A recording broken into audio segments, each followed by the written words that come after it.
Hey everyone, this is Adam Elenbaas from Nightlight Astrology.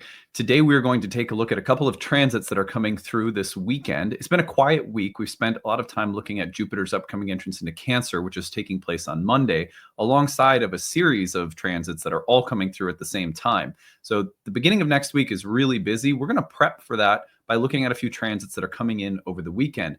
Mercury is conjoining Jupiter in the final degree of Gemini just before Mercury enters Cancer, and then Jupiter enters Cancer. And then we're also going to look at Venus moving into a square with Pluto, which technically doesn't perfect until Monday.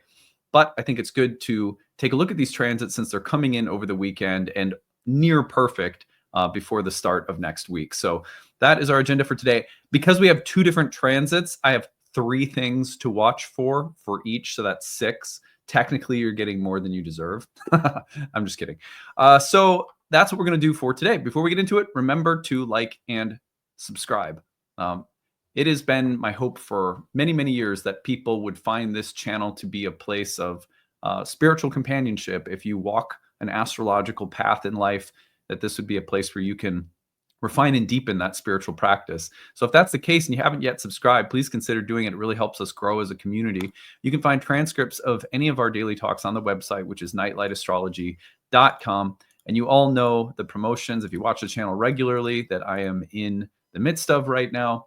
Go to events page. We have a summer solstice event coming up in Minneapolis on the 21st. That's an in-person event. It's free to attend, facilitated by your generosity in our annual Kickstarter campaign. It's being held at the Grapevine Collective in Minneapolis. RSVP, just so we know you're coming, we can bring enough stuff. Go to speaker series. You will see that we're in the midst of our speaker series. This weekend, we have the 7th, the 8th, and the 15th. Three great speakers. These are all free, also facilitated by your generosity in the Kickstarter campaign. We're able to pay these speakers generously and make them all free and accessible to the public at the same time. Register for those. You get the replays of the recordings. I mean, if you cannot attend live, go to Live Talks. You'll see my webinar for June on the 19th is coming up. Uranus in Gemini, trine Pluto in Aquarius. I've called it When New Objects Appear in the Sky. This is a major outer planetary configuration that I think it will be really nice to spend some focused, in-depth time with. So register for that if you can't attend live. As always, you get the recording. Now, next week I'm going to be previewing my horary class. That is starting this month, as is the year 2 class. Most of our students start with year 1 and then jump into those programs later. Horary is an exception in the sense that if you want to take our horary program that begins this month, it's a year-long course in horary astrology. You just need to have a background in traditional astrology already to dive into that one. I'll be giving you some horary demos next week and telling you a little bit more about that. But otherwise, it's the first year course that begins June 22nd. At the end of today's video, there's a 12-minute informational video that goes into great depth and detail about what the course includes. So if you stick around after I sign off, you can learn more about that. At the bottom of the page, you'll find the registration options. There's a payment plan if you need it. Also, we have tuition assistance. If you're someone who really wants to take the course, deepen your connection to astrology, maybe even develop a professional practice, but you need to work within your budget, that tuition assistance is there for you so that you can pick within a sliding scale your monthly tuition while you're in the program. So please do take advantage of that. Course starts on the 22nd. It's coming up quick. Can't wait to study with a new group of people. It's an awesome election with Uranus and Pluto starting into a trine at the outset of your studies. Like, you can't get better than that in air signs for a year in which Hermes will be enlightening your mind with ancient astrology. Through the course, through all of our teachers and the community itself. I like to think optimistically about it that way anyway. So let's turn our attention now to the real-time clock. Take a look at these transits coming in over the weekend, and then I've got some things for you to watch for. So I've got this geared up to Monday right now, June 9th, but I'm going to be backtracking a little. I just want to show you everything that's going on. On Monday of next week, we have Mars entering into the 3-degree range, the engagement range of a square to Uranus. It's a very dynamic Uranian week next week. Then we also see at the beginning of the week, Mercury square Saturn and Neptune. At the beginning of the week, we see Venus squaring Pluto. We've got a moon that's almost full in Scorpio coming through squares and oppositions to Mars and Uranus, sort of activating that Mars-Uranus square. And we also have Jupiter entering the sign of Cancer. So it really doesn't get more dynamic than that. It's a very, very busy week astrologically next week. It was pretty quiet this week, which is why we spent some time reflecting on Jupiter's entrance into Cancer, because I want to be sure that at the beginning of next week, I have time to give coverage to all these major transits unfolding simultaneously. Over the weekend, we have a couple of these transits that are perfecting. So if we back this up to Saturday, what I want to draw your attention to is Mercury and Jupiter getting together in a conjunction. That is taking place over the weekend. That will perfect Sunday, June 8th. So as we are sitting here today, Friday, June 6th, we're within the range of their conjunction already. So you could be feeling or noticing the significations of this transit already, but certainly it all intensifies on Sunday, June 8th, when the two are exactly conjoined.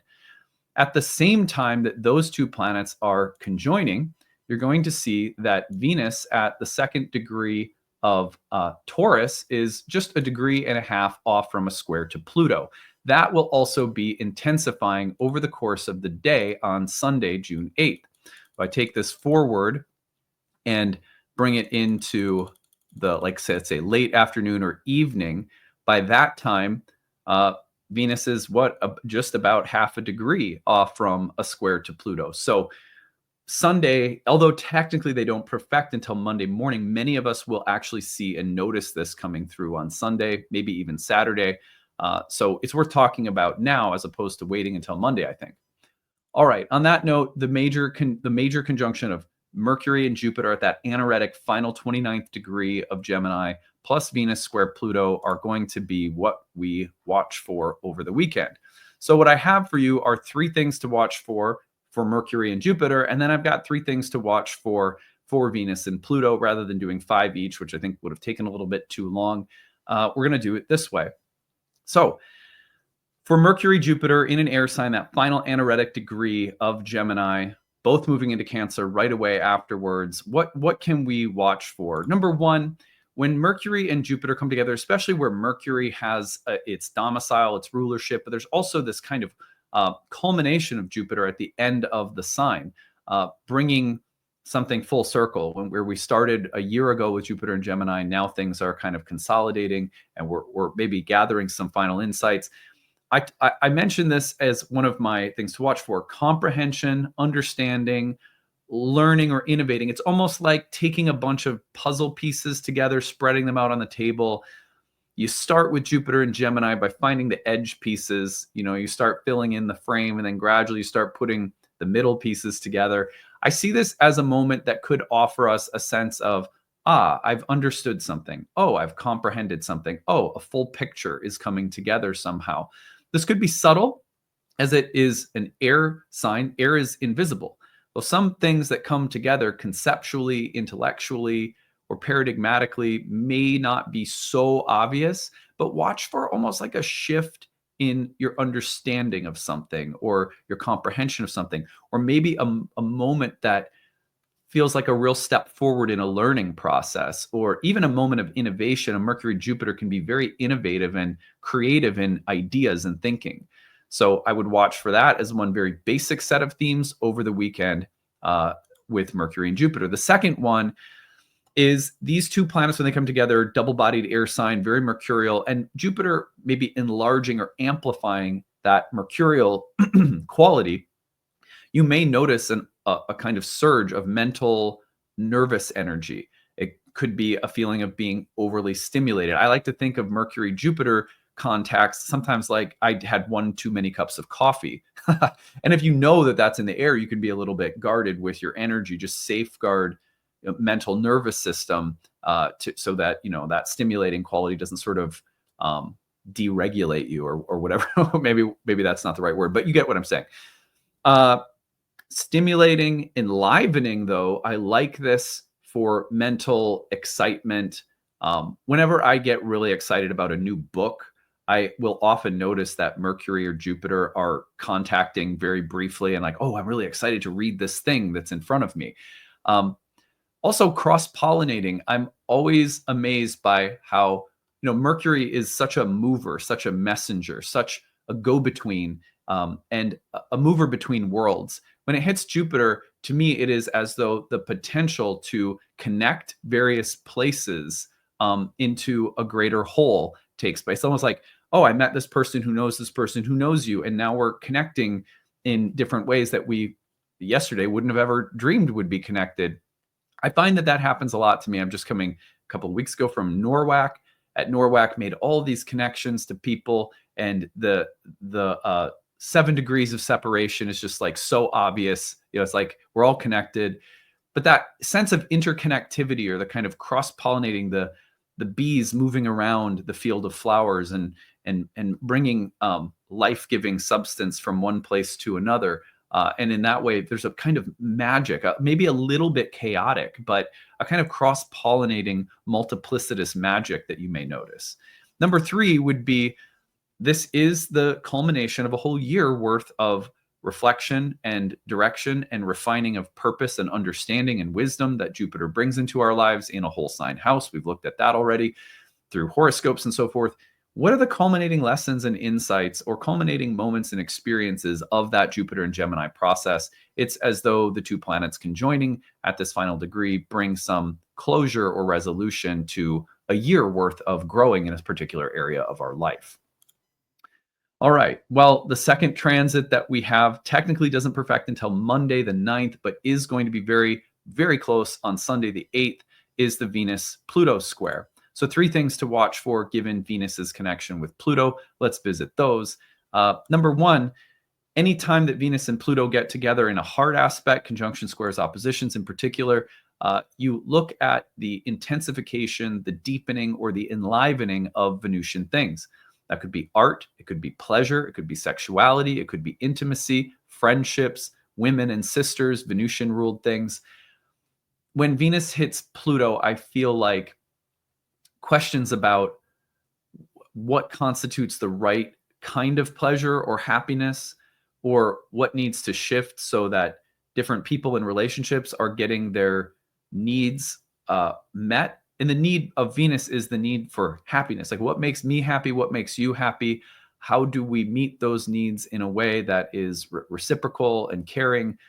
Venus-Pluto contacts will often intensify the differences that we have in our needs for pleasure or happiness in our relationships, but then kind of force a change or a shift so that maybe both people can be better accommodated.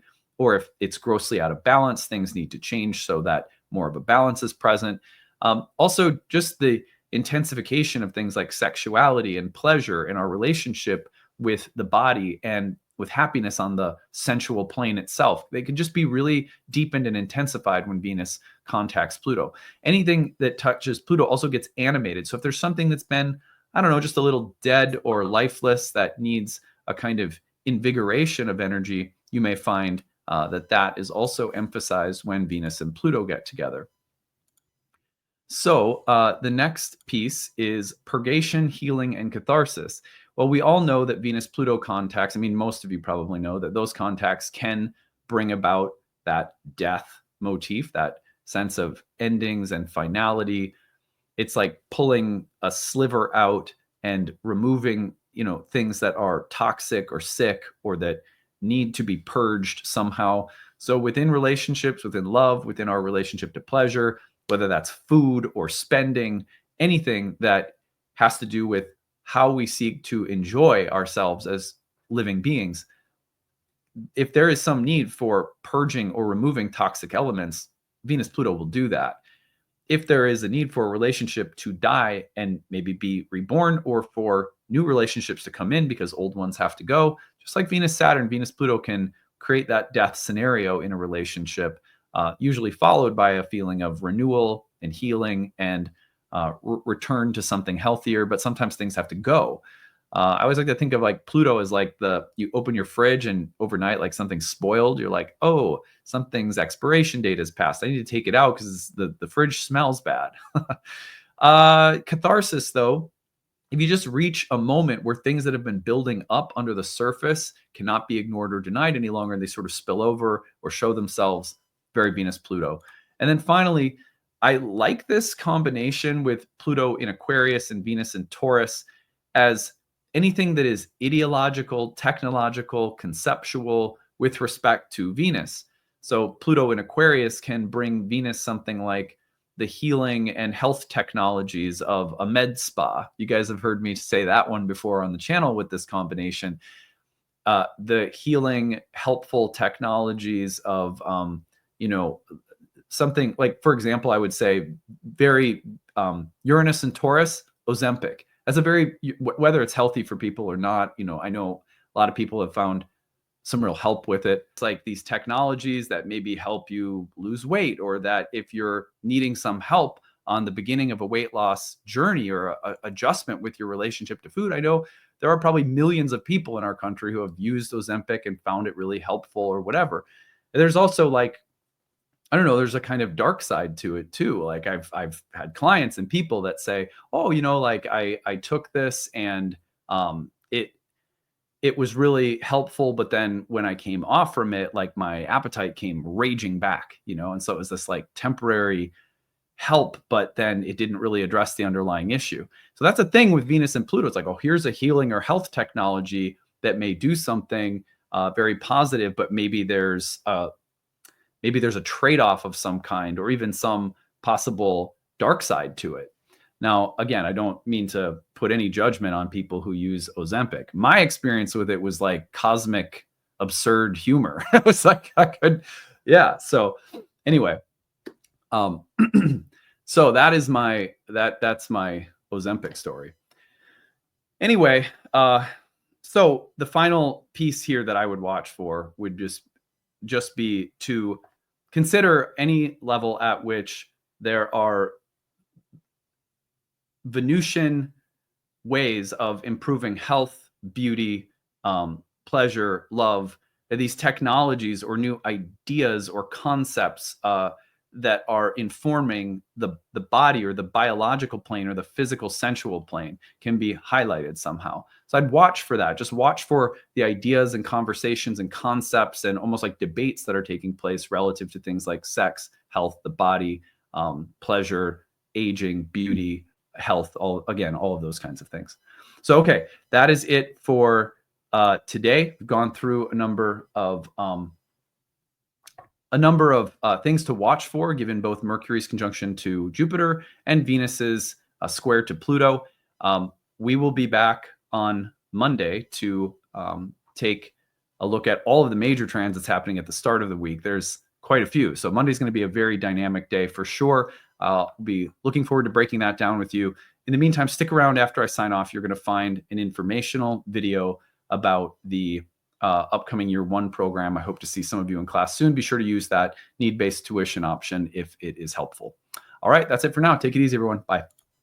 Hey everyone, thanks for sticking around. I'm excited to tell you about our upcoming program, Ancient Astrology for the Modern Mystic. It is our first-year course in Hellenistic astrology that begins at the end of June. June 22nd is our starting date. I'm going to take you over to the course page to tell you more about the program and what you will learn while you are in it.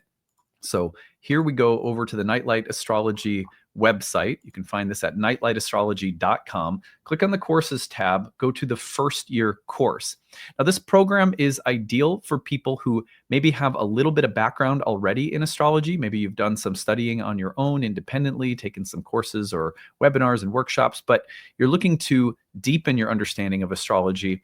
And maybe Hellenistic astrology in particular has been calling to you. I'll tell you more about what Hellenistic astrology is in a minute, but on the first year course page, you're going to find everything that the course includes. I want to make the structure of the course clear first, and then at the end, I'm going to tell you 5 reasons that I think anyone might have for studying astrology, and you can see if you check any of those boxes.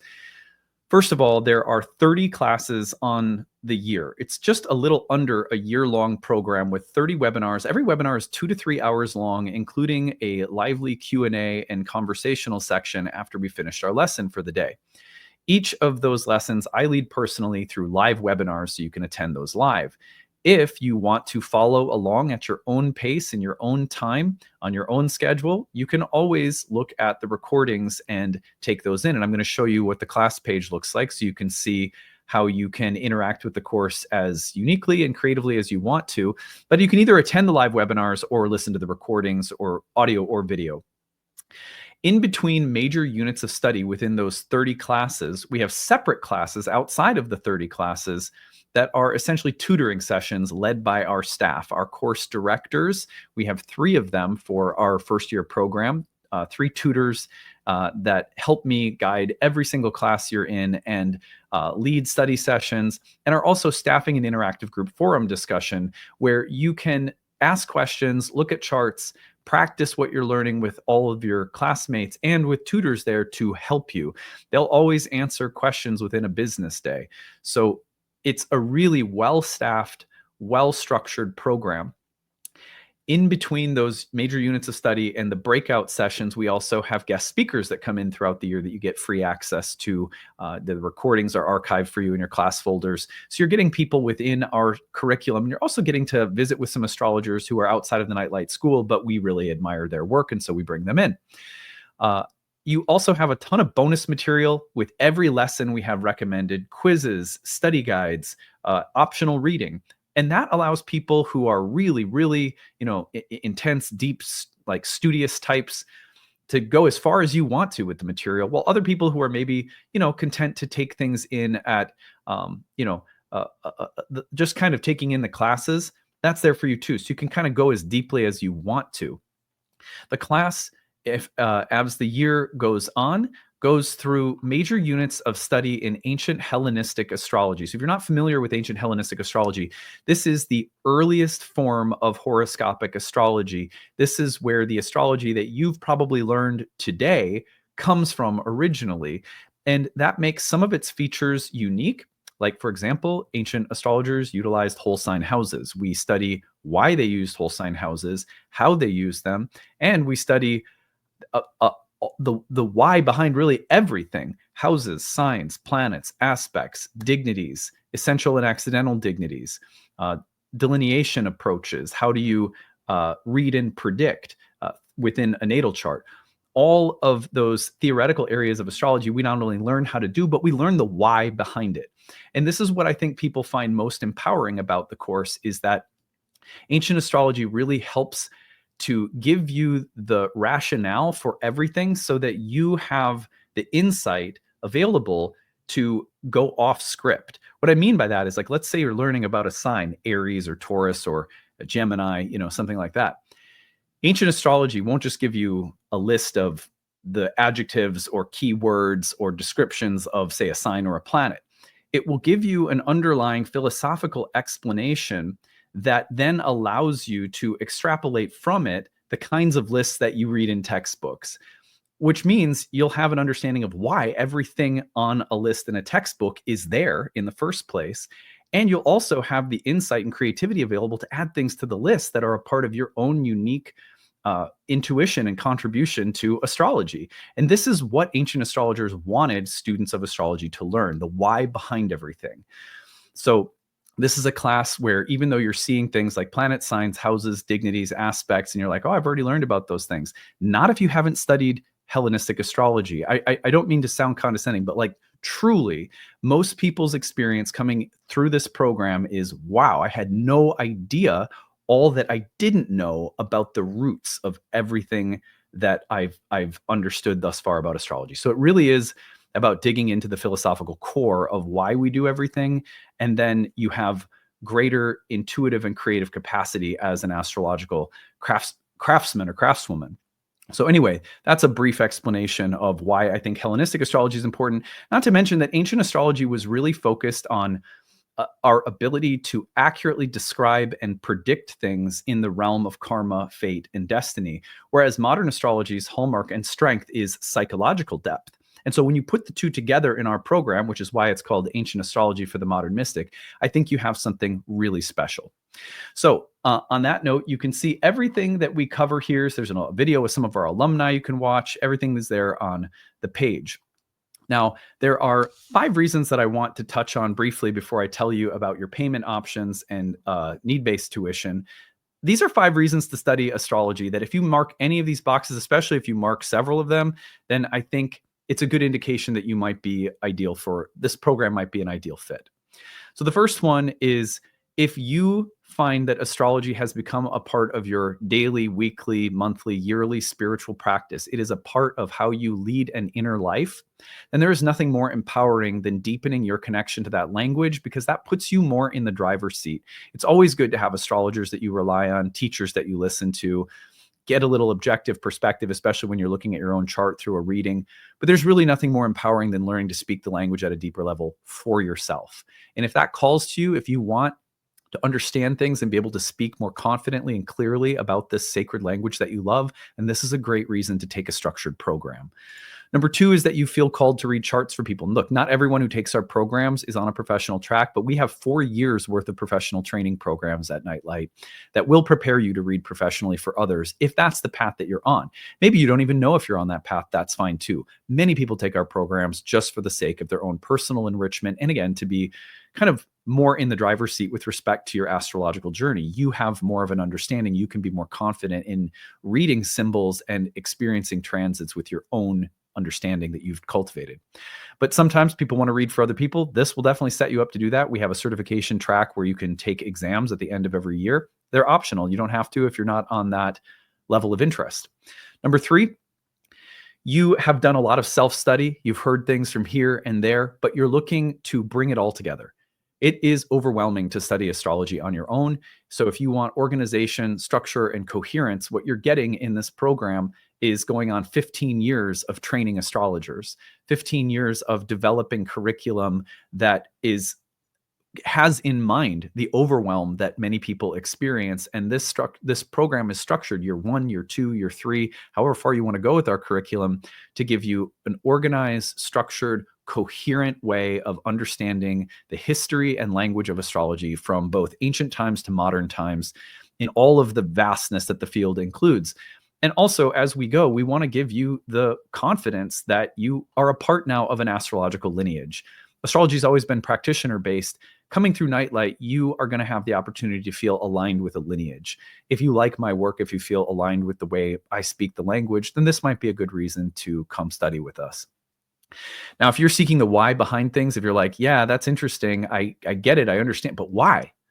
Why signs? What's the difference between a sign and a house? Why do they ever come up with a sign and a house? What's the distinction philosophically? Why does Mars represent this? Why does Mars in this sign represent that? If you are someone who feels empowered by understanding the why behind things, you are going to love this program, because that's how I am as a teacher. That's how I am as a person. And that's what this program is really all about. Number 5, you are looking for astrological community. Look, I think Nightlight is unique in terms of the kind of warmth, acceptance, safety, and inclusiveness that our community includes intellectually, spiritually.